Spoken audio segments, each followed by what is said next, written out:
Olá, pessoal.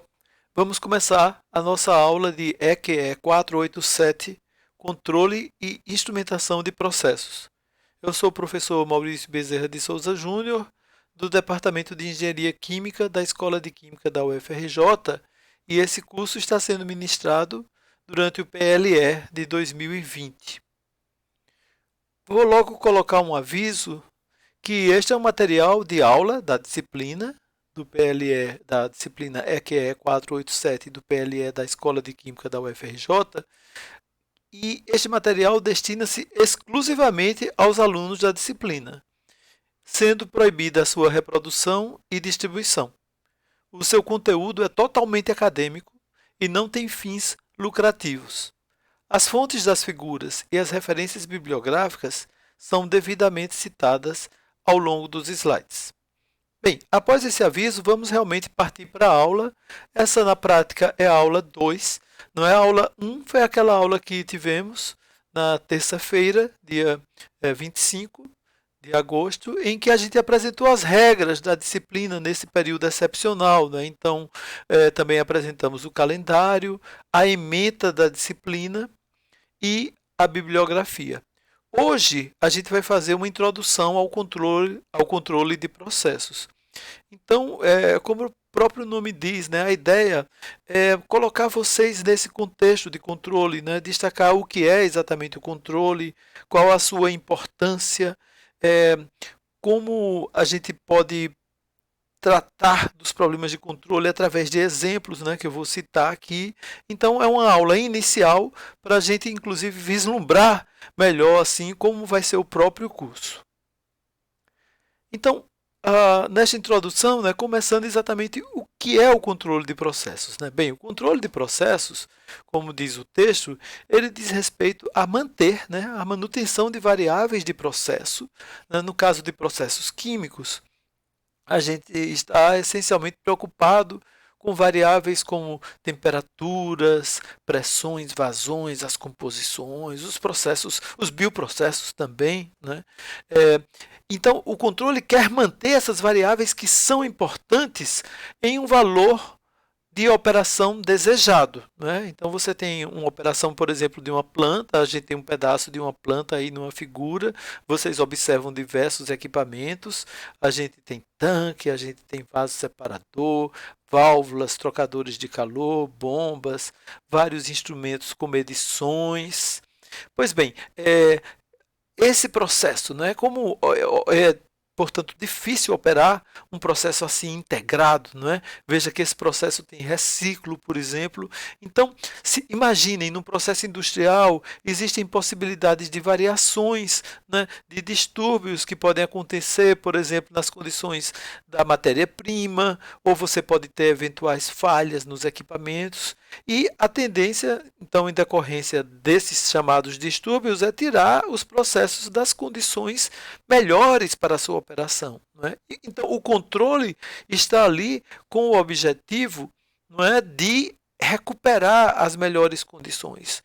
Ou, eventualmente, até de levar para outras condições, se você está operando num dado patamar e você quer mudar um pouco a condição operacional, o controle tem aquela incumbência de levar para aquela nova condição. Então, como a gente sabe, né, até pela disciplina que foi feita antes por vocês, de dinâmica, a natureza dos processos industriais é essencialmente não estacionária, não permanente, ou seja, dinâmica, variante no tempo. E isso só aumenta, claro, a importância do controle automático e contínuo das variáveis desse processo. Então, com isso, a gente vai ter que as condições de projeto, não é, que essas condições elas estão relacionadas à segurança, uma operação segura do processo, à qualidade do produto, à obtenção de taxas desejáveis, né, economicamente favoráveis de produção. Então, que tudo isso seja alcançado. Né? Então, o controle tem esse papel de, de manter ali o processo naquelas condições. A gente mostra aqui naquela mesma figura que a gente tinha visto agora há pouco, que se você observar, né, a gente tem a possibilidade de variações, né, que podem ocorrer. Por exemplo, você tem aí na figura um degrau, na válvula, né? Se você der um degrau nessa válvula, por exemplo, como é que seriam as respostas, né, no vaso separador, por exemplo, né? Como a gente vê aqui, é uma curva, né, que parece uma resposta assim de um processo de primeira ordem, desde que o distúrbio tivesse acontecido nesse tempo aqui. A gente tem aqui uma resposta que lembra um processo integrador. Vejam que aqui a gente tem uma variação positiva, aqui a gente tem uma variação negativa. Esta variável aqui, medida por F6, nem sentiu o efeito daquele degrau. Então, vejam, a gente só consegue controlar aquilo que a gente conhece, né? E, portanto, é importante conhecer como é que os processos se comportam dinamicamente quando eles são perturbados, né, nas suas variáveis de entrada. Como é que eles se comportam, para onde vão as variáveis de saída, como elas vão mais rapidamente, mais lentamente, com tempo morto. São características dinâmicas bastante importantes que a gente precisa conhecer. Tipicamente a gente modela para conseguir controlar o processo, né? Porque uma vez sabendo que o processo é mais lento ou eventualmente mais rápido, a gente vai adotar o controle mais adequado para essas características. Sobre a questão dos objetivos de controle, eu achei interessante colocar um exemplo do professor Thomas Marlin, né, que eu até tinha já colocado nas referências do curso, até já mandei um link para vocês do livro e do site dele. Pois bem, ele mostra, de uma maneira que eu achei muito interessante, que os objetivos de controle são, de uma maneira geral, bastante amplos, né? Então, para isso, ele mostra um exemplo de uma separação de uma carga líquida que consiste de dois componentes A e B. Então, essa carga vem, ela passa por dois trocadores de calor, tem um aqui que tem uma integração de processo, né? Porque vem um fluido de processo, no outro o fluido quente é vapor. Na sequência passa por uma válvula, sofre uma queda de pressão e vai para um separador onde sofre uma separação do tipo flash, né? De modo que no topo a gente tem uma carga, basicamente o mais volátil vai sair como vapor, né? E o menos volátil, o mais pesado, digamos assim, vai sair como um produto líquido, né? Então, a ideia, por exemplo, desse processo, digamos, você poderia se preocupar enquanto vai ter do componente mais leve no produto de fundo, por exemplo, né? E poderia querer controlar as condições operacionais desse processo. Então, o Marlin, ele discute quais seriam os objetivos de controle. Veja, definir o objetivo de controle é algo fundamental, porque quando você define o objetivo, você define que variáveis você vai controlar, sobre que variáveis você vai atuar. Você passa a se preocupar com as medições que dispõe, né, sobre os elementos de atuação que você vai ter. Então, é fundamental definir os objetivos de controle. O interessante desse exemplo, que eu estou chamando bastante atenção, é que o Marlin mostra, tipicamente a gente pensa o controle assim do ponto de vista da qualidade, né? A gente quer um produto com a melhor qualidade possível. Mas o Marlin mostra que os objetivos de controle são bem mais amplos. Tem desde a questão de segurança do pessoal, né? Então, a área de segurança eu enxergo muito importante, né? E a gente pode contribuir bastante com ela. Então, a segurança do pessoal é importante, é fundamental, o pessoal que está operando essa planta. Então, por exemplo, uma pressão máxima não poderia ser excedida, né? A questão da proteção ambiental também é fundamental. Não se poderia descartar materiais para a atmosfera, por exemplo. A proteção, claro, do equipamento, a gente quer, né, que os equipamentos eles tenham até um tempo de vida útil alongada. A gente quer controlar e operar o processo nas condições mais produtivas, mas não pode desgastar os equipamentos. Então, é importante garantir a proteção do equipamento.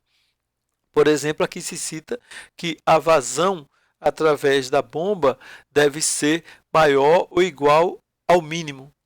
E também a própria operação deve ser uma operação mais suave, né? Em controle a gente busca muito operações suaves, né? Justamente para garantir que se tem uma pequena variabilidade devido à atuação do controlador. A qualidade do produto, que é uma das primeiras características que a gente pensa, né? Então, você gostaria que o produto atendesse a dadas características. Então, por exemplo, os valores desejados do produto líquido poderia ser um objetivo seu de controle, né? A questão também de eficiência e otimização, né? Então, a gente quer trabalhar com manter os processos sob controle, mas aqueles set points, aqueles valores desejados, devem ser valores que garantam um processo eficiente, um processo otimizado com redução dos custos, por exemplo, da troca de calor aí nos equipamentos de troca que a gente mostrou no próprio fluxograma. E uma característica também muito importante que se tem hoje associada ao controle é o monitoramento e diagnóstico, né? A gente quer acompanhar as variáveis, né? Então, vocês vejam que na figura tem vários instrumentos medindo temperatura, vazão, o F está aqui por causa de flow, né? Pressão, composição. Então, a gente quer monitorar, a gente quer acompanhar o processo também num contexto relacionado ao controle. E é muito importante também diagnosticar o processo, né? A gente saber se o processo está operando sob condições normais, ou se, por exemplo, tem alguma falha na válvula, num sensor, ou a própria questão do processo, né? Teve algum distúrbio muito elevado que vai retirar o processo muito das condições esperadas, que nem o controlador vai conseguir recuperar. Então, tudo isso é importante no contexto de gerenciamento das condições. Então, o controle hoje em dia é algo muito amplo, né, que você se preocupa com vários aspectos de qualidade, econômicos, de segurança, ambientais, não é? Você está preocupado também com essa área de diagnóstico. Você também trabalha no contexto de otimização, então, tipicamente, as condições que o controle tenta manter são as condições ótimas, né? Então, o controle tem um papel bastante importante e ele é feito continuamente de modo automático. Historicamente, uma revisão assim muito curtinha, né? Mas assim, até os anos 1940, né? A operação era tipicamente manual, né? Então imagine assim, operadores atuando ali, eles lendo as variáveis, por exemplo, acompanhando uma temperatura e abrindo uma válvula, por exemplo, onde ele regulava a vazão de um fluido que ia trocar calor, digamos, numa camisa de refrigeração no reator. Então, as operações eram feitas dessa maneira, com o operador praticamente sendo o controlador. Ele lia a variável, ele atuava e ali, através da sua própria decisão, do seu próprio raciocínio, ele atuava como controlador.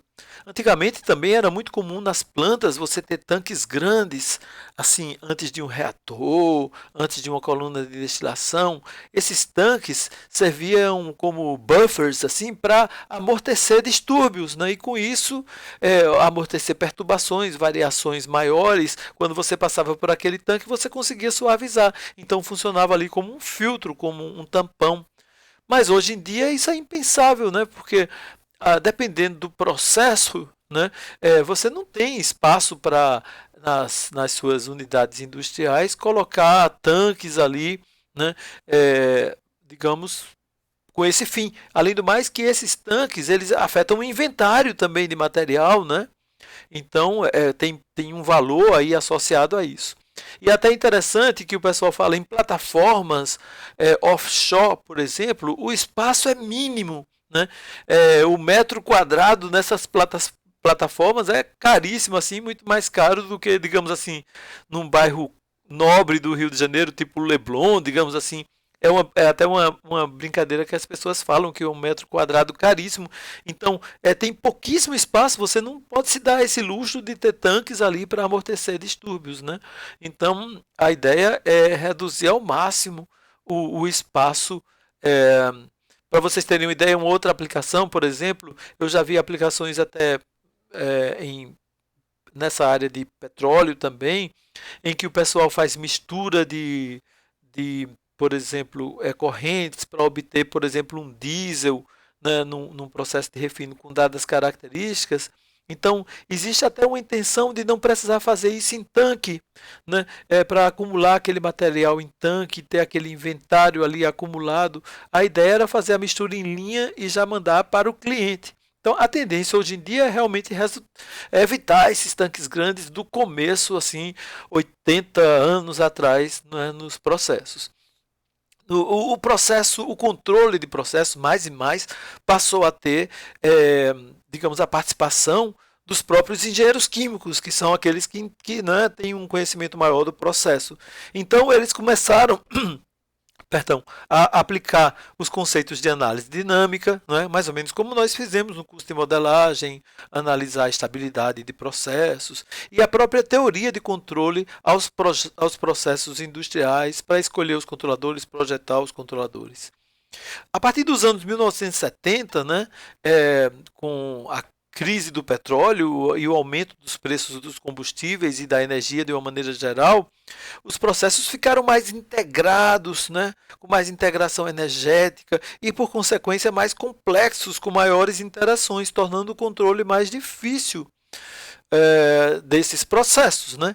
O objetivo era tornar o processo de um ponto de vista energético, menos custoso, então mais rentável, mais competitivo, mas o controle ficava mais importante porque mais difícil. Né?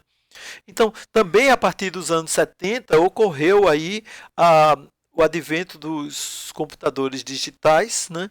E nesta época surgiram os sistemas digitais de controle distribuído, por exemplo, os SDCDs, os controles digitais que a gente chama de single e multi-loop, né? Por exemplo, aqui mesmo a Smart, que é uma empresa brasileira, assim, só me lembrando dela, né? Ela, por exemplo, tem controladores que são bem conhecidos, assim, com 4 PIDs, e os controladores lógico programáveis, né, eles ficaram cada vez mais também populares, assim, e são bastante empregados. Bem, atualmente, né, é comum que operadores, controladores, indicadores e alarmes se encontrem na sala de controle, a partir do qual ele vai ficar monitorando e controlando todo o processo. Então, por exemplo, esse autor, que é um autor conhecido na área de controle, chamado Leuben, ele disse já em 1990 que cerca de 80% do tempo que se passa numa planta se passa numa sala de controle. A sala de controle seria tipo o centro nervoso da planta, né? Talvez assim existe uma tendência até de fazer às vezes você ter um monitoramento até mais remoto, né? Então de fazer unidades autônomas, por exemplo, de biorefinarias. A gente teve uma palestra recentemente em seminários de controle sobre isso, de ter biorefinarias em que você fizesse o monitoramento remotamente, né, em algum centro, que remotamente você pudesse acessar ali aquelas biorefinarias. Então, talvez assim possa-se ter menos operadores até nas salas de controle. A gente vive um momento agora, que vocês já devem ter ouvido falar muito, da chamada indústria 4.0 ou a quarta revolução industrial, né, que é basicamente assim uma espécie de prosseguimento do uso cada vez mais intenso, né, do que já existia assim de computadores, de métodos mais avançados, mas com a disseminação generalizada da digitalização, né, essa questão de Big Data, Machine Learning, Cloud Computing. E é claro que o controle se beneficia cada vez mais, né, quando você tem uma capacidade computacional aumentada, né, quando você tem mais dados do processo, que você pode utilizar para desenvolver modelos e desenvolver métodos mais eficientes de otimização e controle. O controle, ele trabalha hoje em dia tipicamente acoplado com ferramentas de otimização. Eu vou até mostrar as camadas hierárquicas ainda nessa aula de hoje e também de monitoramento em tempo real. Hoje em dia também, os esquemas de controle avançado, que são baseados tipicamente em modelo, né, ou esquemas que são baseados em dados, ou estratégia híbrida que combinem os dois, né, são bastante adotados. Né? Mas assim, tipicamente a camada de controle regulatório, que é baseada nos controladores que a gente vai estudar nessa disciplina, como os chamados controladores PIDs, onde PID quer dizer proporcional, integral, derivativo, que são os modos de atuação que um controle chamado feedback ou por realimentação pode ter. Então, assim, essa camada é a camada mais baixa, no sentido que ela fica mais pertinho do processo. Né? Se a gente pensa em uma camada, em várias camadas hierárquicas, né? Você teria o controle mais básico, que é esse regulatório, o controle avançado, acima a otimização. Então, Eu vou mostrar esse diagrama né, com essas camadas hierárquicas daqui a pouco. Então, mas a tendência é que assim, a gente precisa ter sempre um controle regulatório eficiente. Então, esse tipo de controle que a gente vai estudar aqui, ele permanece essencial. Perdão. É, bem, sobre os esquemas mais clássicos de controle e começando a falar de uma maneira mais assim da ideia, da filosofia, eu acabei de citar, né, o controle feedback ou por realimentação. Até vocês vão ver, eu citei um termo em inglês, feedback, né? Essa área de controle é uma área que tem tipo um jargão próprio, onde muitos termos em inglês são usados, mesmo em países de língua não inglesa ou portuguesa, como é o caso do Brasil. Eu acho que porque houve muita importação de tecnologia, né? E também até pouco tempo atrás a gente também tinha pouca literatura em português, né? Então há uma tendência de se trabalhar com termos em inglês. Então é muito comum se falar controle feedback. Pois bem, é a maneira mais tradicional e mais comum de controlar o processo, que é essa por realimentação. Mas o que é realimentação? Porque veja bem, você tem uma variável que você quer controlar, né? Então, digamos, você quer controlar uma temperatura.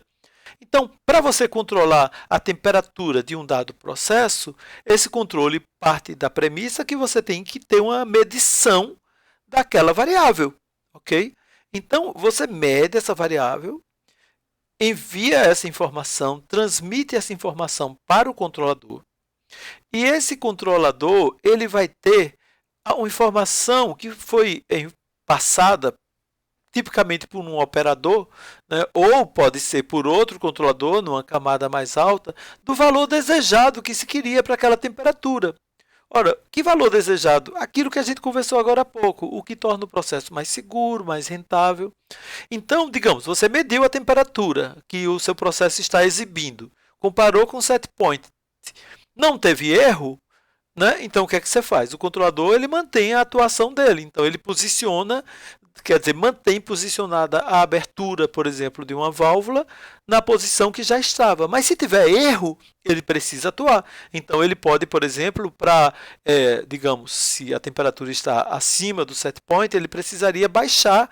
Então, ele pode, por exemplo, atuar abrindo mais uma válvula através da qual passe refrigerante que vai para a camisa de refrigeração de um reator, tá certo? Então, na verdade, ele alimenta, né, quando você obtém o erro no controlador feedback, em cima desse erro, a lógica do controlador, a lei do controlador, vai definir como atuar sobre uma variável manipulada, que tem a ver com a abertura da válvula, de modo a levar a variável controlada ao valor desejado. Tudo bem? Então é isso. As ideias centrais são medição, né? Ele precisa da medição de quem? Da própria variável que quer controlar. Tem uma questão da decisão, que o controlador decide ali em cima do erro, não é? Se esse erro é nulo, positivo, negativo. E tem uma questão da atuação, que o controlador tipicamente não atua direto no processo, ele atua através de um elemento final de atuação, que muitas vezes nos processos químicos regula a vazão de uma corrente, por exemplo, de líquido, e aí é muito comum que seja uma válvula. Ok? Então, agora você pode se perguntar, mas realimentação de quê? Não é uma realimentação de material, não é um reciclo, é realimentação de informação, porque aquela variável que você vai controlar, né, você tenta corrigir desvios que ela apresente baseado em informação que você mediu dela mesma. Então, a informação dela é que realimenta, não é, através da atuação do controlador sobre outra variável, uma variável manipulada, o processo, fazendo com que a variável controlada vá para o set point como desejado. Então, essa é uma premissa geral. Aqui tem uma figurinha, está meio clarinho aqui, mas veja, a gente vai ter o processo. Quem é o processo? Ora, para a gente o processo tipicamente é um equipamento como um tanque, né? Um reator, um trocador de calor, uma coluna, tá certo? E vejam que esse controle que a gente está fazendo, ele tipicamente vai ter uma variável controlada. Então, a ideia é que essa variável controlada, aqui eu não coloquei, mas tem que ter um elemento que faça a medição e depois transmita para o controlador. O controlador, né, vejam que esse laço, esse loop, é o loop de realimentação, do feedback. O controlador vai ser um dispositivo eletrônico, por exemplo, pode ser mecânico, e aí ele vai ter uma informação do set point que ele vai comparar com o valor medido, e aí ele percebendo o erro, ele atua sobre uma variável manipulada que vai afetar o processo de modo a levar a variável controlada para o set point.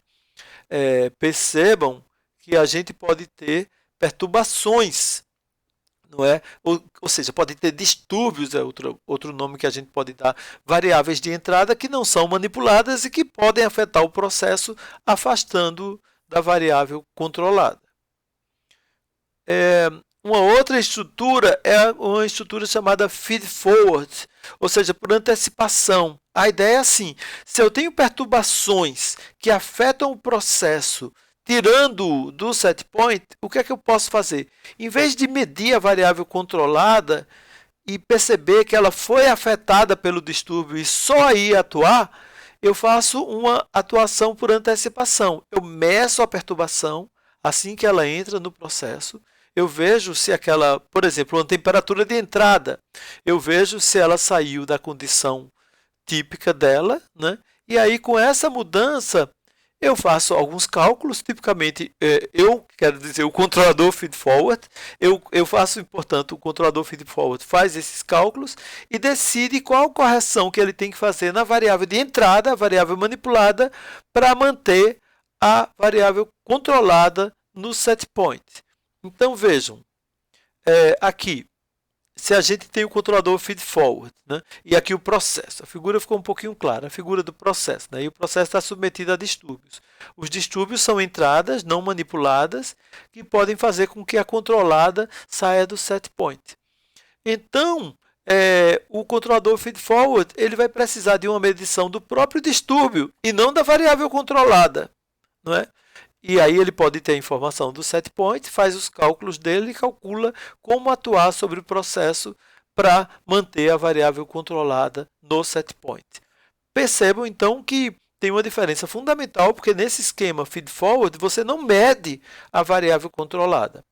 É claro que eu poderia combinar as estratégias, tá certo? Eu poderia combinar, inclusive eu vou mostrar isso em exemplos que a gente, a partir de hoje, né, mas ainda hoje eu vou mostrar isso através de exemplos. Mas para vocês terem uma ideia, não sei se vocês lembram na aula passada, eu falei, pelo menos metade do curso a gente vai estar trabalhando com o controle feedback, né?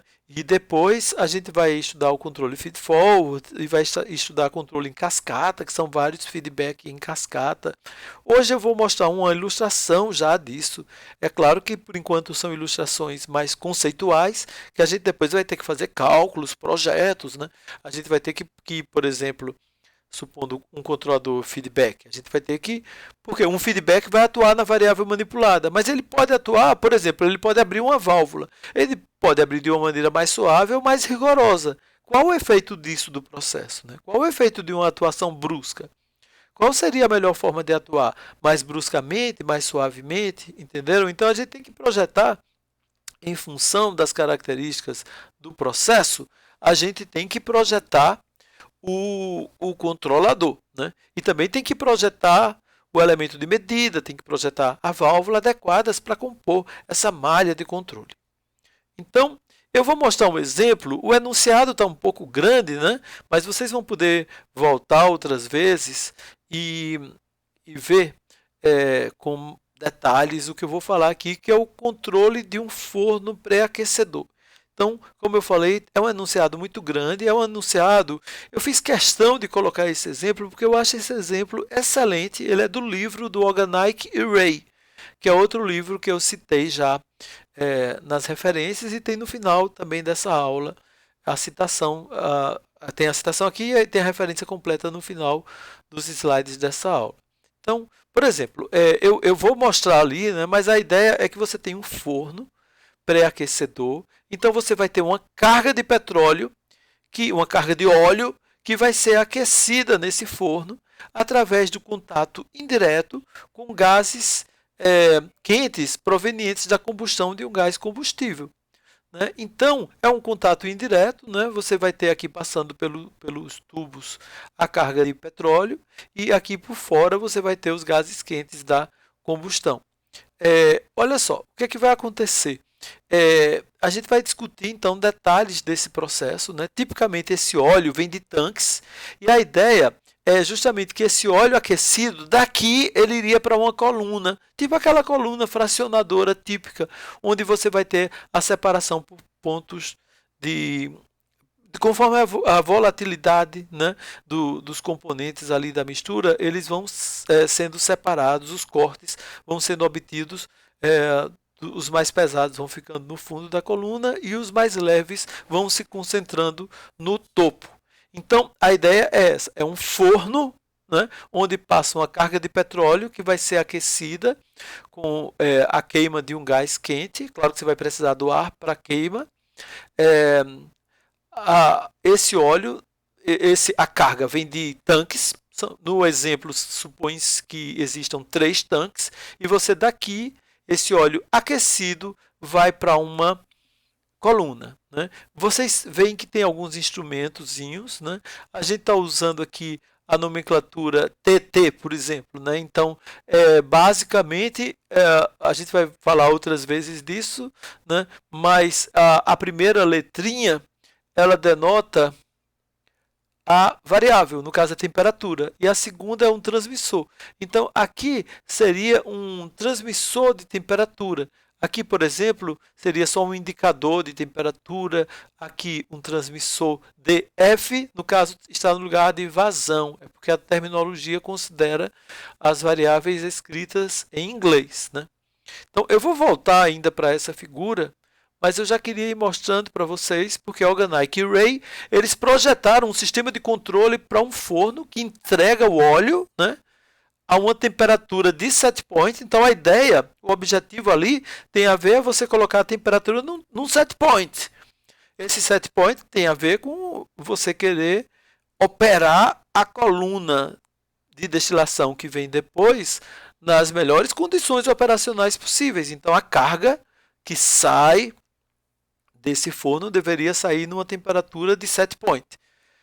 Agora, aqui ele diz que o set point usualmente muda a cada 2, 3 dias, pois é determinado pelo tipo de petróleo, porque vocês sabem que as refinarias, imagine uma refinaria como a da Petrobras, como a Reduc, por exemplo, né? Ela pode processar óleos mais leves, óleos mais pesados, e aí dependendo também do rendimento que você queira naquela refinaria, quanto você vai produzir de GLP, por exemplo, então os cortes que você quer obter na coluna, você pode querer definir condições de set point diferentes para a temperatura de saída do forno, que é a própria temperatura de entrada da coluna.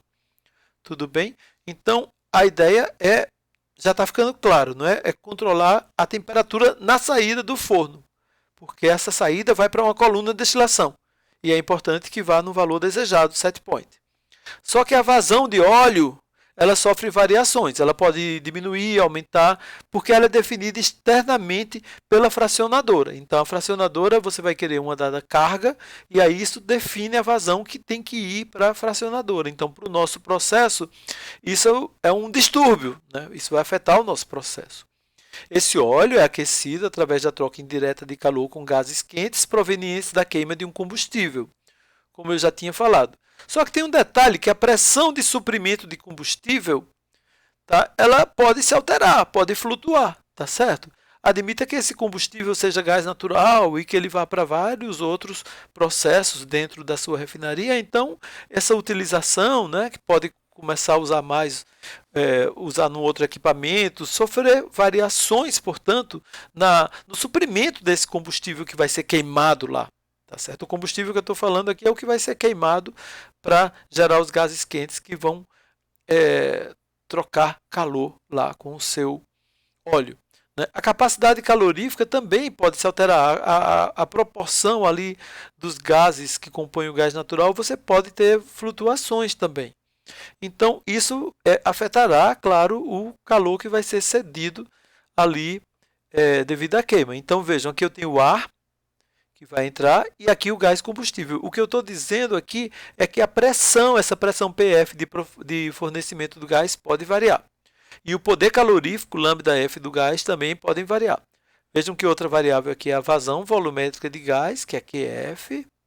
A vazão volumétrica de ar é o QA.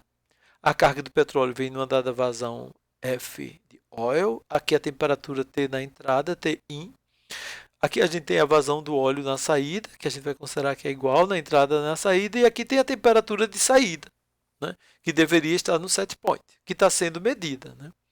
Mas a gente vai falar mais sobre isso, justamente porque o nosso autor lá, que a gente está empregando, o Organic Ray, os nossos autores, eles propuseram que a instrumentação para aquisição de dados e implementação de controle são tais que você tem termopar, né? Então tem dispositivos para medir T e TI, ok? Tem até um probleminha de aqui, ali está TI e aqui está TIN, né? Mas essa temperatura aqui está sendo medida, tudo bem? Olha, ela está sendo medida aqui. Eu tenho um elemento que mede e transmite e eu tenho essa temperatura aqui. Tá ok? Também na saída que pode ser medida. Percebem que eu posso ter controle feedback, feed forward aí, porque eu tenho medições na entrada e na saída, tá certo? É aí que eu quero conduzir vocês no nosso estudo. Mas a gente está começando, né? Medidores de vazão para medir F e QF. Então, a gente tem medidores de vazão para medir aqui, tá vendo? A gente tem essa medição da vazão da carga de petróleo, porque ela pode variar. Então, é bom medir, né? E eu tenho medidores de vazão para medir aqui também a vazão volumétrica do gás. Lembram que essa vazão volumétrica é algo meio sensível, né? Aqui está QF minúsculo na figura. Desculpe, eu fiz essa figura junto com o Trica, que é um ex-aluno aqui da Escola de Química e que também fez mestrado na COP e que hoje em dia trabalha na Petrobras. A gente escreveu aquele livrozinho de modelagem e a gente está escrevendo um de controle. Então, a gente estava adaptando esse texto citando, claro, a autoria do professor Organic e do Ray, e aí ainda tem umas questõezinhas na nomenclatura, ainda não está pronto, vocês vão ver nas referências que é um texto em elaboração. Então, aqui teria que ser maiúsculo no QF. Né? Pois bem, mas o que importa é que vocês estão vendo que eu estou medindo vazões e temperaturas, ok? E eu tenho uma válvula de controle na linha de combustível. Tá certo? Então, aqui, olha, na linha de combustível, essa válvula aqui, ela pode ser manipulada, entenderam? Ou seja, ela pode ser aberta ali em dadas proporções. Ela não é só totalmente aberta ou totalmente fechada. Ela pode ficar 50% aberta, 40% aberta, 30%, 90% e assim por diante. Então, é uma válvula que pode ser manipulada. Ok? Então vejam que a manipulação vai ser através daquela válvula, então que o meu controlador vai poder atuar. Tá? Aos pouquinhos eu estou esmiuçando essa figura, vocês estão vendo, né? E aqui tem um outro dispositivo chamado um pirômetro óptico que ele foi instalado para monitorar a temperatura do tubo da fornalha. Então, um alarme vai ser acionado se a temperatura ficar uns poucos graus próxima da restrição de limite superior. Tá certo? Então, a ideia é assim, porque ali ele está medindo, né? Se você tiver... Se você tiver uma situação, né? Veja que aqui eu tenho algumas medições de temperatura, em que nos tubos eu alcance uma temperatura muito elevada, então a ideia é que por uma questão de segurança, né, pudesse, por exemplo, ter intertravamentos, cortar a alimentação do gás combustível, ok? Para evitar acidentes. Bem, então a ideia é essa. Aqui a gente tem, eu repeti a figura aqui, né, vocês estão vendo aqui, né, e aqui vai ter um dispositivo que vai fazer um seletor de alta, né? Por exemplo, eu tenho várias medições espalhadas, aqui eu faço tipo um leilão, quem dá mais, vamos dizer, e aí eu uso a informação da temperatura mais alta para justamente numa situação de emergência, atuar rapidamente se você tiver um ponto mais quente aqui. Então, qual seria o objetivo de controle, né? Vamos dizer, você está trabalhando na Redux, você é o cara responsável pelo controle. Então, o pessoal que trabalha com o processo é que vai lhe dizer assim, meu objetivo de controle é regular a saída do processo, quer dizer, a saída ali do óleo. No caso, a questão é a temperatura daquela corrente, né? Então, eu quero regular, quer dizer, eu quero regular em torno do set point. Tá? E assim como lidar com o problema servo. O problema servo, isso é uma terminologia de controle. Que assim, quando a gente quer mudar o set point, a gente diz que o problema é um problema servo. Okay? Então, digamos que a cada 2, 3 dias, o tanque, a capacidade ali dos tanques, ou de um tanque, enfim, depende do tamanho, né? Mas possa mudar e você possa ter um novo óleo, aí você teria que adaptar o set point. Esse controle atuando para acompanhar a mudança do set point, a gente chama de problema servo. O controle atuando quando o set point está constante, mas para regular a temperatura ou a variável controlada em torno do seu valor desejado, ou set point, é o que a gente chama de controle regulador. Tudo bem? Então, aqui tem umas considerações sobre as variáveis de entrada, né? Então, das variáveis de entrada, apenas a vazão de ar e a vazão de combustível podem ser manipuladas.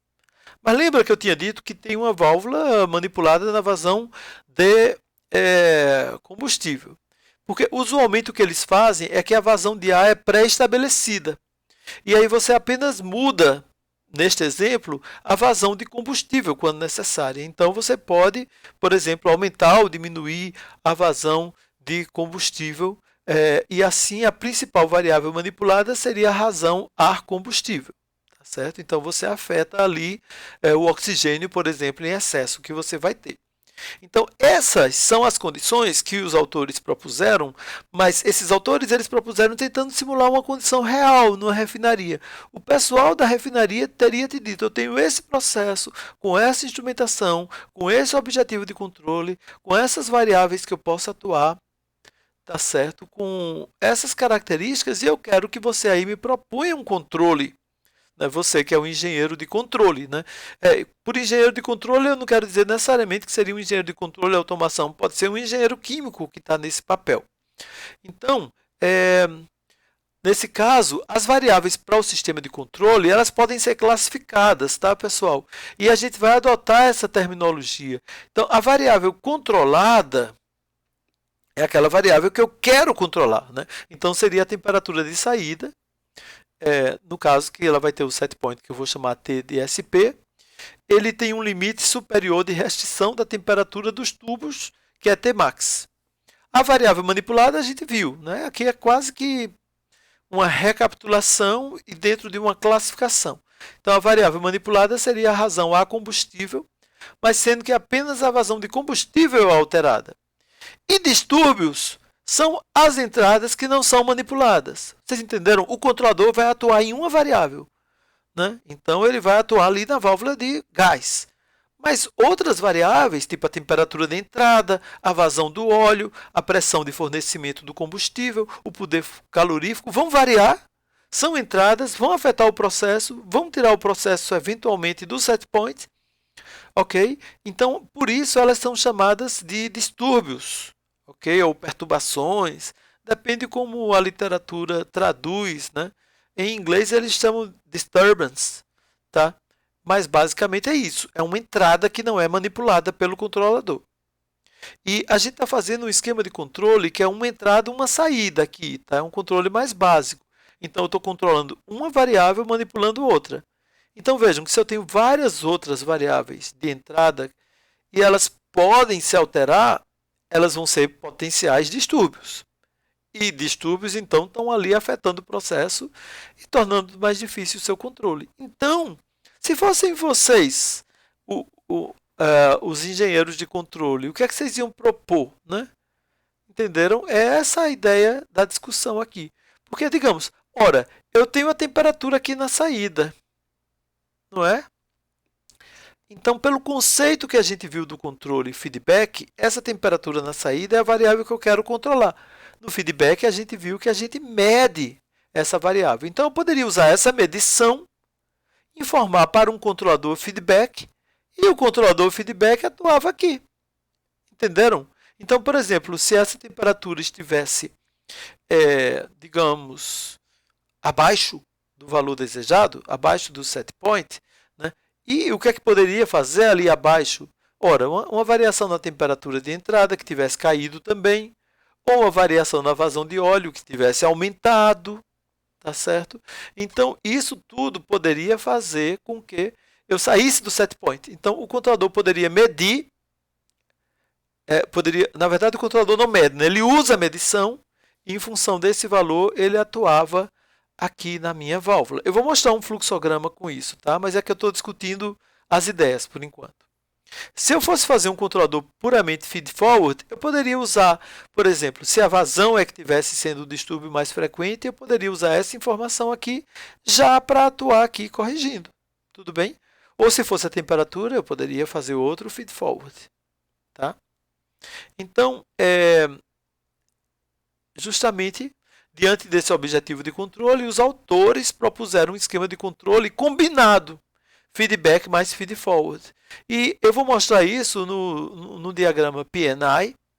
Esse termo PNI é interessante porque eu tenho visto na literatura internacional, né? Às vezes eles chamam Piping and Instrumentation, às vezes eles chamam Process and Instrumentation. Aqui no Brasil, a tendência é chamar fluxogramas de engenharia, tá certo? Ou então a gente chama diagrama PID, né? É interessante chamar diagrama PID porque o D é de diagrama, fica meio redundante, né? Mas o diagrama PNI, ou outra maneira é falar PNID. Não confundir com o controlador PID, hein?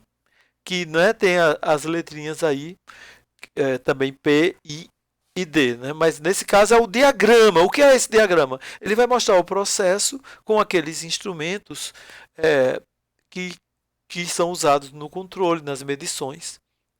Então, a medição da temperatura de saída vai ser usada pelo controlador feedback. E a medição da vazão de óleo, porque aqui nesse problema se fez para vazão de óleo, tá? Que é um distúrbio, né? É um distúrbio mais importante, se considera. Eventualmente, se poderia fazer para a temperatura de entrada também. Tá certo? Então, a medição da vazão de óleo é usada pelo controlador feed-forward. Agora eu só tenho uma variável manipulada, né? Eu tenho dois controladores e só posso manipular em uma. Então, a ideia aqui foi somar essas duas saídas para atuar na válvula de controle, ajustando a vazão de combustível. Entenderam? Porque vejam só, se pensem comigo, antes de eu mostrar a figura, se a temperatura de entrada tivesse se alterado, iria afetar a temperatura na saída. O feed-forward não ia perceber, porque ele não está medindo, não está recebendo a medição da temperatura de entrada, só da vazão. Então, ele não ia fazer nada. Quem iria corrigir? O controlador feedback. Agora, se tivesse acontecido um distúrbio na vazão, o feed-forward ia ver antecipadamente e iria já corrigir. Eventualmente, o feedback poderia fazer alguma correção, porque o feed-forward tipicamente se baseia num modelo e esse modelo pode conter algum erro. Então, o feedback faria uma correção. Então, veja que os dois têm uma sinergia aí, uma coisa boa, né? Eles combinam. Agora, o feedback, se você perceber, ele não age por antecipação. Ele tem uma desvantagem que ele só age quando tem erro, né? Quando o erro é nulo, ele mantém a saída no valor que já está. A variável manipulada fica na posição que já está. Por exemplo, a abertura da válvula de gás não seria alterada se o erro tivesse nulo. Apenas quando tem erro é que ele corrige. Mas perceba que ter erro significa que já está uma situação ruim, né?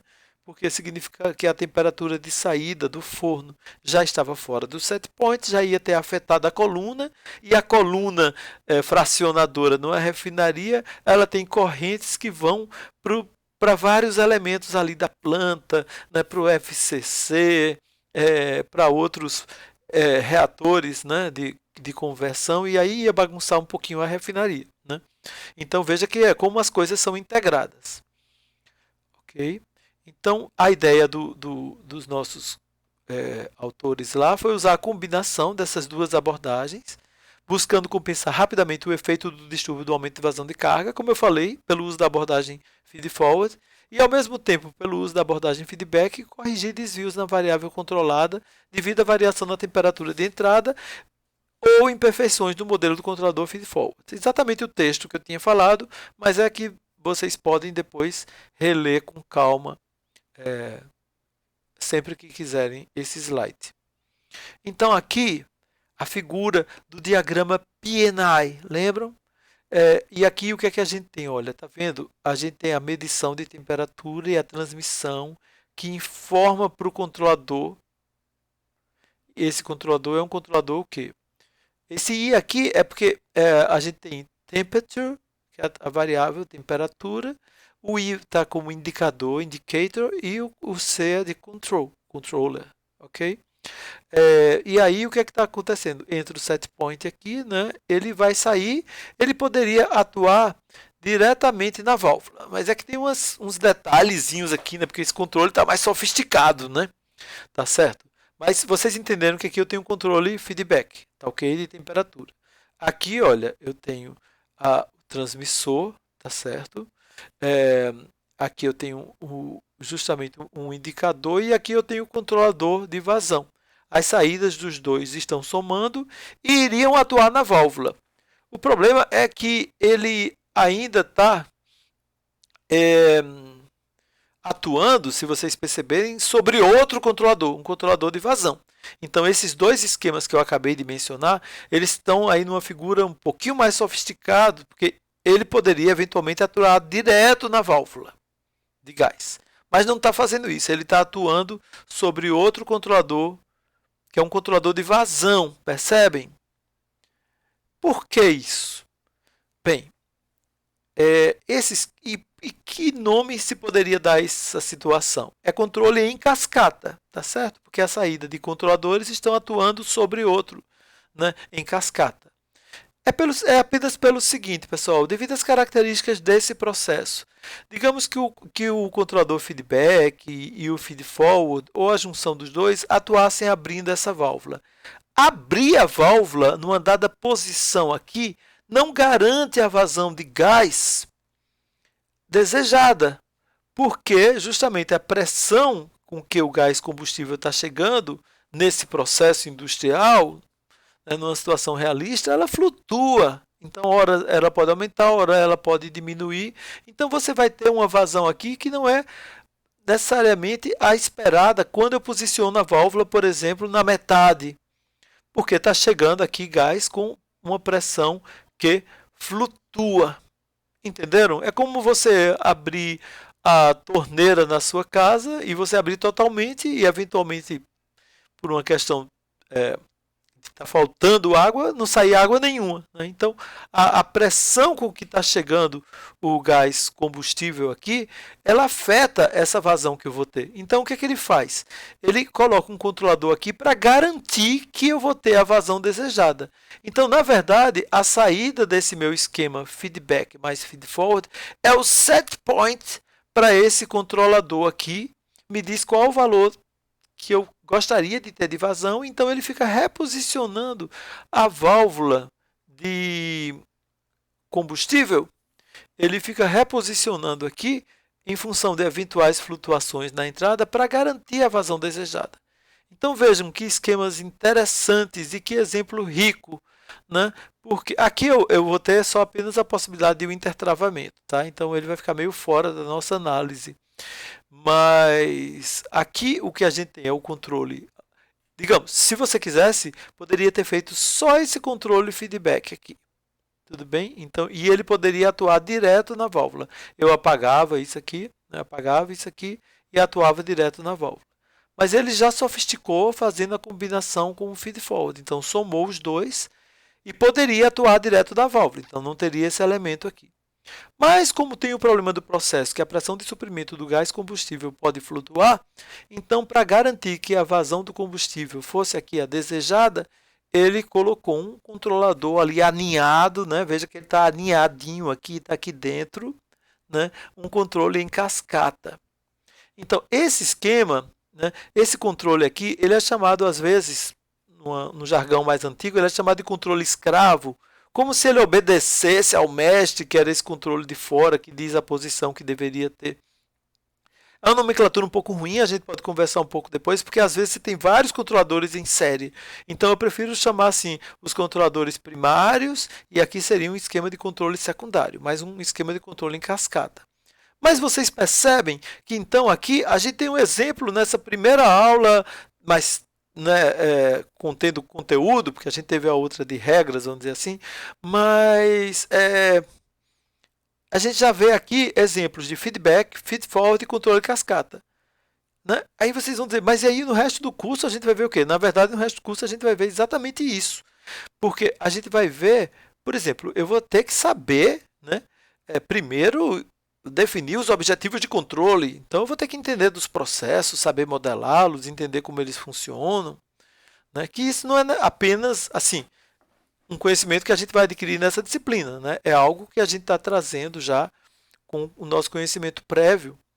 Mas, então, a gente vai estudar como escolher, por exemplo, esses elementos transmissores, né? Que faixas que eles medem, né? As características de linearidade dele. A gente vai projetar os controladores, porque esse controlador aqui ele poderia ser um controle ultra brusco, que qualquer pequena variação na temperatura atuasse abrindo ou fechando totalmente a válvula e, em vez de ajudar, poderia prejudicar o processo. Então, lembra daquela característica que eu falei dos objetivos? Tem que ser suave. Tipicamente, a gente gosta de controladores que alcancem os objetivos, mas de uma maneira suave, que não desgastem os equipamentos. As válvulas, por exemplo, né? Imaginem variações bruscas na válvula, vão terminar provocando ali o desgaste na válvula e trazendo falhas e paradas de processo. Então a gente vai projetar os elementos de medição, as válvulas, vai projetar os controladores, vai estudar quais as melhores formas de atuação, dentre essas proporcional, integral, derivativa, vai estudar como fazer na prática mesmo, projetar um feed-forward, vai estudar como fazer controle em cascata, tudo isso a gente vai ver. E isso é tudo para controle de uma variável só. No final do curso a gente vai estender para controle de várias variáveis. Então, esse texto aqui explica o que eu falei, que mesmo com o controle feedback e feed-forward para distúrbios na vazão, a temperatura na saída do forno ainda pode flutuar quando acontecem variações na pressão de chegada, né, na pressão de suprimento do combustível, o que eu acabei de falar. Porque o controlador de temperatura pode apenas ajustar a válvula na linha de combustível, e embora a gente pudesse esperar que posições específicas da válvula correspondessem a vazões de combustível específicas, isso só aconteceria se a pressão de suprimento de fornecimento fosse constante, o que não é o caso, não é? Então, aí o diagrama PNI que eu mostrei inclui uma malha feedback adicional, né, onde os autores, estou fazendo sempre a questão de citá-los, né, para mostrar aqui a autoria do exemplo. Eles inseriram um controlador de vazão entre o controlador de temperatura na saída do forno e a válvula de controle na linha de combustível para assegurar que a vazão de combustível solicitada pelo controlador de temperatura fosse realmente entregue ao forno, independente daquelas variações na pressão de suprimento. Então, a adição desse sistema gera um controle em cascata, né, com desempenho satisfatório. Eu vou mostrar umas curvas para vocês. Agora, a gente ainda poderia ter, lembram que era dito que havia variações no poder calorífico do combustível. Mas assim, medir o poder calorífico do combustível em linha seria algo muito sofisticado e talvez não necessário, né? Então seria difícil, né? E aí, nesse caso, vai se admitir que pode ainda ter alguma flutuação, porque você vai posicionar a válvula, mas você não sabe se o poder de queima daquele gás combustível está constante, entendeu? Porque ele pode flutuar. Então, eu repeti várias vezes a figura até para ajudar na aula, mas se o set point fosse esse T asterisco, né, sem controle, se a vazão aumentasse, a temperatura simplesmente cairia. Com controle, ele vai conseguir trazer de volta, talvez se tiver flutuações no suprimento, né, naquela característica da capacidade calorífica, ele exiba essa oscilação aqui. Está até um pouquinho exagerado isso, né? Dependendo da escala, né? Está até um pouquinho exagerado, talvez nem flutuasse tanto assim, mas é mais para dramatizar e chamar a atenção dos efeitos para vocês. Tudo bem? É um ótimo exemplo esse. Eu gosto desse exemplo. Muitas vezes eu me deparo com outros exemplos e eu uso a lógica desse. Né? Às vezes eu sou chamado para discutir com alguém algum problema real de controle e na minha cabeça eu vejo que de uma certa maneira eu repito a sistemática desse controle, desse exemplo. Sabe por quê? Porque eu começo logo pensando, né, numa discussão que se pode ter com o pessoal de processo em que a gente pergunte quais são as variáveis do processo, quais são as entradas, quais são as saídas. Quais são as variáveis que você mede? Quais são as variáveis que você pode manipular? Quais são as restrições que se tem? Né? Quais são, portanto, os objetivos de controle que você quer ter? Né? E aí, em função disso, a gente tem que ir projetando esquemas de controle e cada vez mais a gente vai tentando desempenhos melhores. Porque, vejam, a gente poderia ter colocado apenas o feedback com a medição da temperatura, mas aí nesse exemplo se colocou também o somatório, né, da ação do controle feed-forward para distúrbios na vazão. Ok?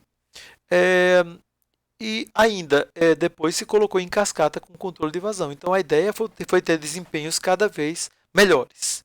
Porque esse é um processo importante, porque ele está a montante de uma coluna de destilação que é ali muito importante, por sua vez, para todo o processo de refino. Eu gosto muito de colocar, estou citando a referência aqui, né? O livro do Seaborg, que eu já tinha citado nas referências, tá? Eu gosto muito de colocar essa figura porque ele mostra os passos no desenvolvimento de um sistema de controle que tem a ver com o que eu acabei de comentar, de como eu penso na hora de projetar um sistema e que o exemplo também mostrou, porque você tem que formular os objetivos de controle. E nessa formulação, você usa informação de outras plantas existentes, desde que disponíveis, né?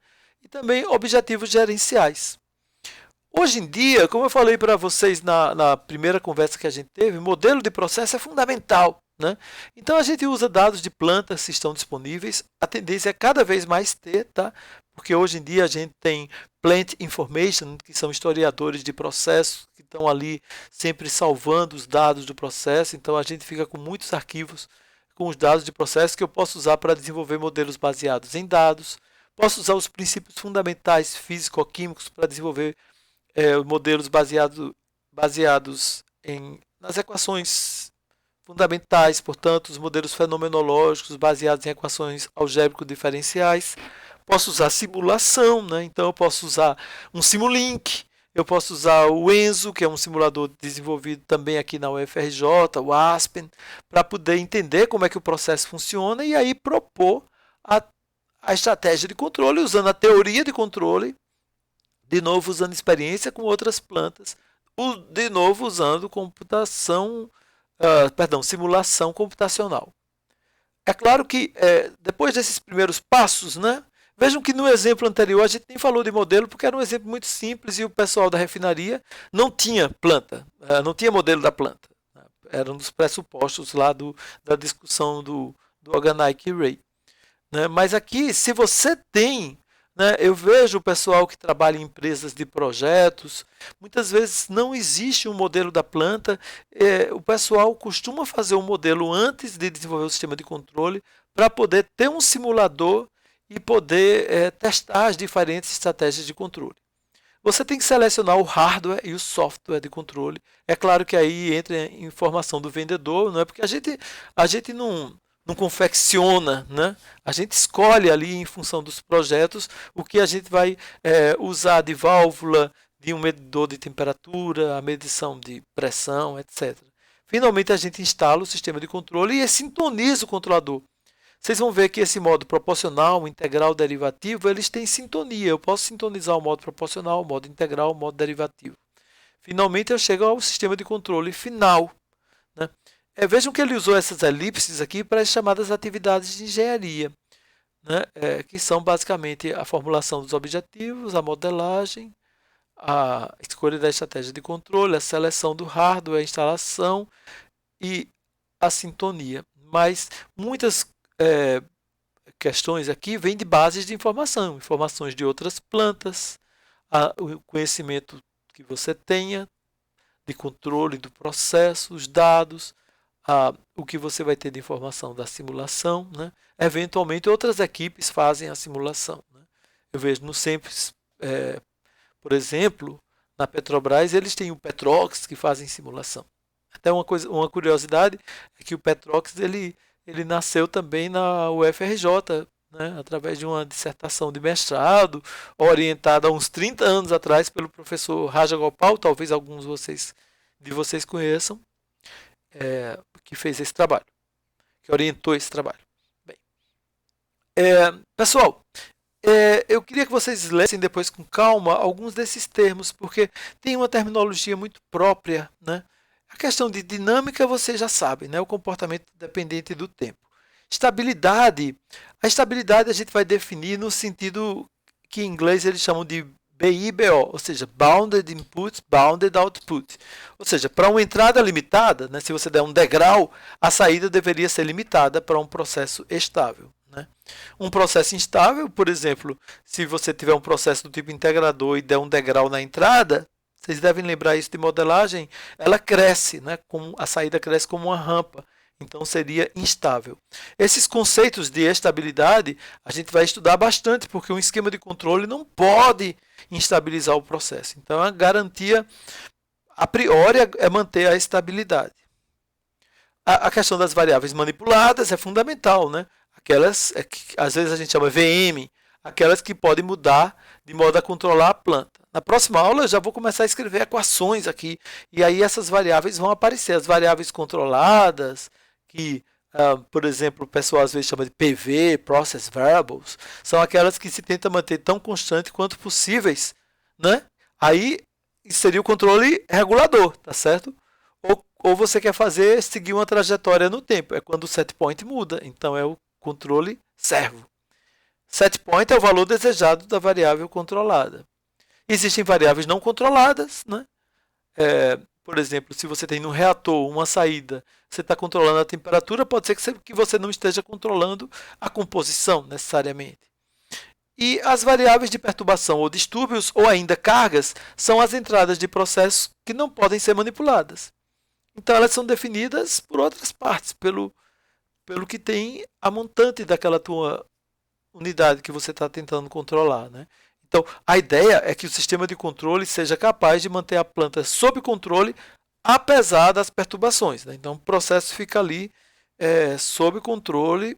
É claro que se você tiver controle feedback, ele vai sair um pouco, mas ele voltaria para o set point devido à atuação do controlador. Controle regulador é aquela situação em que se tenta compensar o efeito das perturbações na variável controlada com o set point mantido constante. Tá ok? Então o set point está constante, mas tem as variações na entrada, então o controlador fica mexendo na variável manipulada para manter a controlada no set point. O servo é quando o set point é modificado em função do tempo e a variável controlada deve seguir o set point. Então, se você pensar assim num processo contínuo de uma refinaria, por exemplo, né? A ideia é mais que lá tem muitos distúrbios e você quer manter normalmente no set point, né? Porque você quer manter em condições nominais. Então, tipicamente, o controle mais frequente é regulador, embora que possa acontecer mudança de set point, que seria o controle servo, né? Mas, por exemplo, a gente tem trabalhado também, às vezes, com exemplos do pessoal da petroquímica. Então, uma Braskem, por exemplo, que quer produzir diferentes grades de polímeros, então eles mudam de um grade para outro os set points. Então, seria controle servo, né? Se você pensar na trajetória de um míssil para sair do contexto de engenharia química, então você dá aquela trajetória que deveria ser obedecida, seria tipicamente o controle do tipo servo. Ok? É porque, às vezes, é difícil um controlador ter, ao mesmo tempo, um bom desempenho servo e regulador, né? Principalmente de processos químicos que são muito complicados, muito não lineares. Então, às vezes, você tem que decidir qual o desempenho que você está mais interessado. Esse exercício eu vou deixar para vocês pensarem, que é o controle de um tanque pré-aquecedor. Então, eu tenho um tanque onde vem uma corrente de líquido, uma temperatura TI.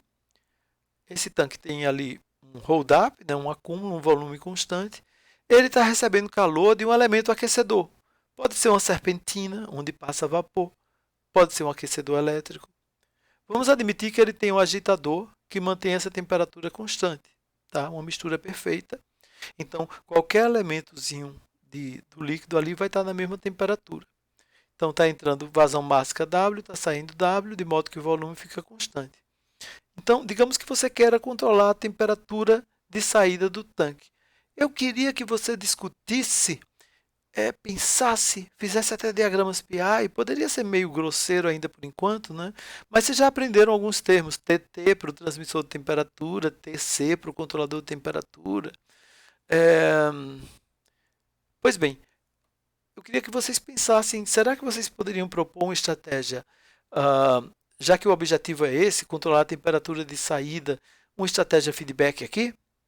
E uma estratégia feed-forward. Veja que eu tenho Q, que é a taxa de calor que é transmitida aqui, tá? Por exemplo, numa serpentina, então você poderia regular a abertura de uma válvula através da qual passasse vapor. Então, considere que você tem líquido com massa específica constante, entrando e saindo desse tanque, que são variáveis de entrada Q, que é a taxa de calor cedida ao líquido no tanque. Vamos admitir que não há perda de calor para o ambiente. Que W é a vazão máxima, que é igual nas correntes de entrada e de saída. Tá? Vejam que numa situação, talvez não fosse sempre assim que a vazão de entrada fosse necessariamente igual à de saída, mas se você tiver um controle de nível aí, né, ele vai, sempre que variar a vazão de entrada, ele varia a de saída. Então, é possível na prática ter isso. Né? Ou então, por transbordamento, e TI seria a temperatura de corrente de entrada. Então, vejam só, você pode pensar assim, quais são as minhas entradas? TI, W, Q. Né? Quais são as saídas? T e W. E se TI variasse? E se W variasse? Né? Vamos admitir que Q seja a variável que você possa manipular. Okay? Então, se você puder manipular o Q, né, por exemplo, abrindo a válvula de vapor, né, e se TI e W eventualmente pudessem variar, que estratégias eu poderia propor do ponto de vista de feedback ou feed-forward? Você pode talvez,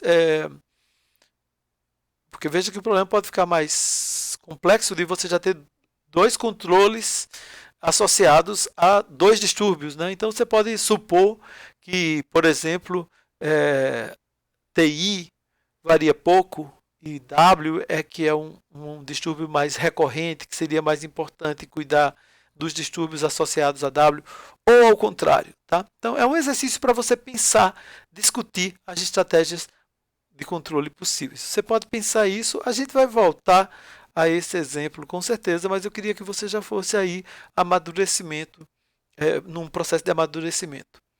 O exercício 2 é bem parecido, é um trocador de calor, a temperatura de saída da corrente de processo é influenciada pela vazão de vapor que entra no trocador, né? Então aqui você tem, e pela temperatura de entrada da corrente de processo, a qual está sujeita a variações.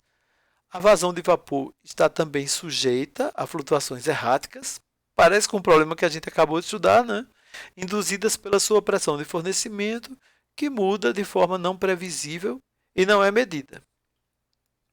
Bem, aí eu quero que você pense, porque eu teria dois sensores transmissores de temperatura, tá certo? Então, eu posso medir a temperatura em 2 pontos, porque eu tenho dois sensores transmissores de temperatura. E um sensor de transmissor, um conjunto que mede e transmite, é isso que eu quero dizer, de vazão, também disponível. Então, se você tiver um controlador feedback de vazão, um controlador feedback de temperatura e um controlador feed-forward que você pudesse configurar, será que você poderia desenhar diagramas para o controle feed-forward apenas, para feedback em cascata, feed-forward aumentado com feedback, e a combinação de todo mundo aí, feedback, feed-forward e controle cascata, é parecido com o exemplo que a gente acabou de ver. Então, pense um pouco, tente ir amadurecendo. De novo, a gente vai voltar ao longo do curso, não é algo que você, enfim, já não se permita ter nenhuma dúvida por enquanto, porque é algo que a gente vai amadurecendo. Mas é um desafio que você já pode, eventualmente, conseguir vencer e propor realmente todos esses diagramas aí. Eu fiz questão de mostrar essa hierarquia das atividades de controle de processos, pessoal, porque, digamos, a gente tem o processo, né, e a gente vai estar ali controlando temperatura, pressão, vazão, né? Então, o processo ele está mais embaixo de todos aqui, né? Mas o processo não é o menos importante, o processo, na verdade, é o mais importante, né? Mas nessa estrutura hierárquica, então, eu vou ter a camada regulatória, que são esses controladores que a gente vai estudar aqui. Eu vou ter os esquemas de controle distribuídos, né, que vão estar ali controlando uma dada unidade. Esquema de controle avançado. Na verdade, o esquema de controle avançado é que vai dizer para a gente quem quem é o set point que vai vir para esses controladores, né? Então, tipicamente, o controle preditivo roda numa escala de minutos, enquanto que os controladores regulatórios rodam numa escala de segundo. Agora, imagine que o controle preditivo, ele tipicamente está ali calculando esses set points, mas a gente tem que refazer os cálculos de um ponto de vista econômico. Então, a gente usa otimizadores que tipicamente usam modelos estacionários e que fazem os cálculos dele a cada hora, né? Isso para uma unidade, assim, suponha o FCC numa refinaria. Se você pensar no otimizador global da refinaria como todo, um otimizador constante, um otimizador global da refinaria como um todo, então ele pode executar, rodar a cada dia em função de demandas econômicas, de quanto tem que produzir, dos preços dos insumos, dos preços do produto. Então vejam que esse pessoal, vamos dizer, chamando essas diversas camadas assim, conversa, né, de cima para baixo e de baixo para cima, né? Troca informação, né? Então, o controle e o controle avançado, eu próprio trabalho muito com essa camada aqui de controle preditivo, eles têm que, o controle regulatório e o controle preditivo têm que conversar bastante, né? E o controle preditivo, que está se baseando na determinação das condições ótimas, tipicamente econômicas, tem que conversar muito com o RTO, que é o que eles chamam de Real Time Optimization, né? E que esse RTO, portanto, tem que ficar resolvendo ali modelos do tipo estacionário. Então, a gente costuma trabalhar muito com esses tipos de problema. Nessa disciplina, a gente vai ficar atento a essa camada aqui. Tá? Bem, do ponto de vista de projeto de sistemas de controle, pessoal, a gente vai estudar muito duas abordagens. Tem a abordagem mais tradicional, que é aquela em que a estratégia e o hardware é selecionada com base no conhecimento do processo, experiência, insight, né? Mais ou menos aquele diagrama que eu mostrei do Cyborg, né? E depois que o sistema de controle é instalado, você faz a sintonia. Então, vejam que eu não citei aí necessariamente modelo, né? Mas existe uma abordagem baseada em modelo, em que você usa o modelo dinâmico do processo para projetar o controlador, incorporar diretamente na lei do controle ou usar em simulação de controle. Então, aqui eu coloquei um exemplinho de um que a gente fez aí de simulações de uma unidade de hidrotratamento de óleo, né? E aí a gente tem um forno parecido com aquele que a gente acabou de estudar, mas só que aqui é um forno que está antes de reatores. Então, a ideia que a gente fez aqui é que a gente usou realmente abordagens baseadas em modelo. Esse curso vai estudar o tradicional, mas vai usar a abordagem baseada em modelo. A gente vai estudar um controle chamado Internal Model Control. Okay? Então, por exemplo, implementações no Simulink, como a que a gente fez, são úteis, né? Pelo menos nem que seja nessa etapa aqui, que é usar o modelo em simulação com o controle para ver melhor a melhor sintonia. Isso quando o controlador não é explicitamente baseado no modelo, que é o caso do IMC que a gente vai estudar. Bem, aqui estão as referências que eu citei.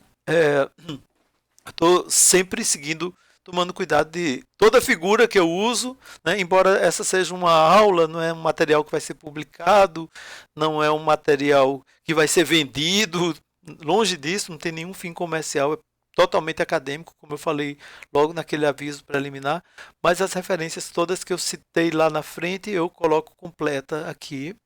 Se tiver escapado alguma, corrigirei assim que perceber. Tem o livro que a gente está fazendo, eu e o Diego Trica, já poderia estar pronto, mas eu sempre acho que pode melhorar, então nem sei quando vai ficar pronto com essa visão, porque eu estou com um set point meio inatingível aí para esse livro, sempre querendo mais, mas a gente está trabalhando já há um tempinho, eu e o Diego. Então, pessoal, a gente vai continuar justamente agora fechando as malhas, estudando cada elemento da malha, estudando os diagramas de bloco, modelando cada termo. Isso já é assunto da próxima aula que eu vou mandar para vocês, tá certo? Então, muito obrigado pela atenção. Espero que tenham entendido tudo. Podem me consultar na aula de dúvida. Fiquem muito bem. Um grande abraço.